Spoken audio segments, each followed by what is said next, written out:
Halo, Ari di sini. Kali ini kita akan membahas teori etika dalam kode etik psikologi. Lebih tepatnya kita akan membahas tentang etika profesional dalam kode etik psikologi. Apakah kalian tahu apa sih arti kata dari etika tersebut? Etika memiliki banyak arti. Etika juga bisa disebut dengan etik ataupun ethics. Jika dari etimologi atau asal kata, etika berasal dari bahasa Latin yakni ethicus dan dari bahasa Yunani berarti ethikos yang memiliki arti sama yaitu kebiasaan. Jika diartikan berdasarkan pengertian asli, etika yaitu berarti ilmu yang membahas tentang masalah perbuatan atau macam-macam tingkah laku dalam psikologi dari manusia sehingga bisa dinilai baik dan buruknya.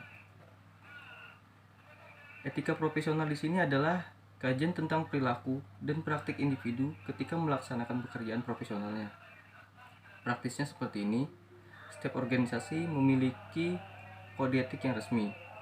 Kode etik profesi tersebut biasanya diterapkan melalui mekanisme musyawarah yang diselenggarakan oleh organisasi yang bersangkutan berdasarkan pengalaman anggota organisasi tersebut atau perbandingan dengan organisasi profesi lainnya.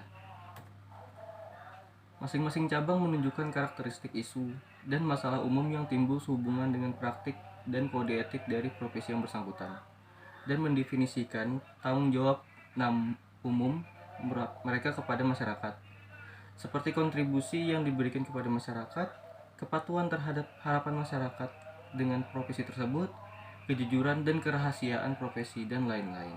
Seperti yang telah dibahas sebelumnya, banyak masalah kontroversial yang menjadi topik diskusi etika berhubungan dengan dunia profesi yang berkembang pesat saat ini. Salah satu kajian utama yang sering dibahas adalah praktik etika bagi mereka yang memiliki profesi di bidang pelayanan kesehatan, termasuk di dalamnya seperti kedokteran, keperawatan, farmasi, biomedik, genetik, psikologi, dan profesi kesehatan lain, terutama yang bekerja dalam situasi klinik.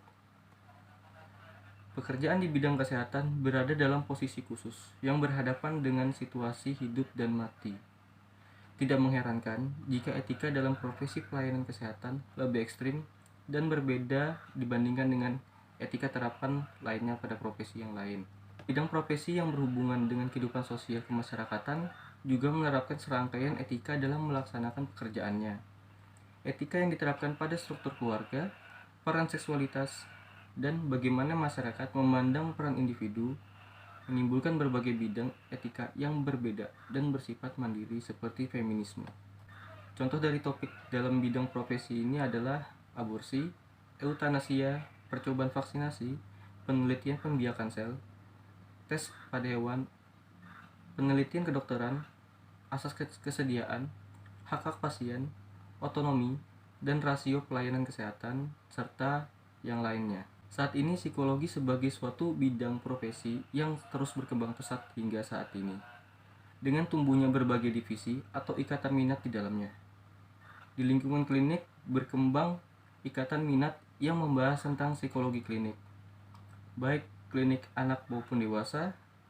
Juga berkembang psikologi konseling, psikoterapi, psikoadiksi, psikorehabilitasi, psikologi kesehatan, psikofarmakologi, dan lain-lain. Di bidang sosial kemasyarakatan, tumbuh minat untuk mengkaji psikologi sosial, psikologi lintas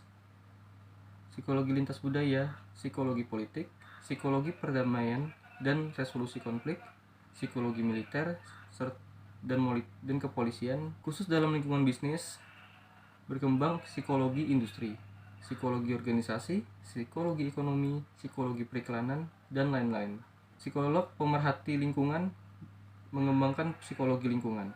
Selain itu, mereka yang terlibat di dalam pendidikan juga mengembangkan psikologi sekolah dan psikologi pendidikan. Ikatan minat yang lain membahas bidang penelitian seperti psikologi umum, psikologi eksperimen, dan lain-lain. Belum lagi ikatan minat khusus lainnya seperti psikologi kognitif, psikologi humanistik, dan transpersonal, psikologi kerekayasaan, psikologi penerbangan, dan lain-lain. Beberapa ikatan minat tersebut juga mulai mengembangkan kode etik masing-masing. Selain kode etik psikologi yang mengikat seluruh psikolog atau ilmuwan psikologi di seluruh bidang psikologi, Setiap ikatan minat membahas etika terapan sesuai dengan bidangnya masing-masing, serta bekerja sama dengan bidang profesi lain yang berhubungan dengan bidang ikatan minat tersebut. Sekian dari saya. Semoga ilmu ini dapat bermanfaat bagi kalian semua. Terima kasih and goodbye.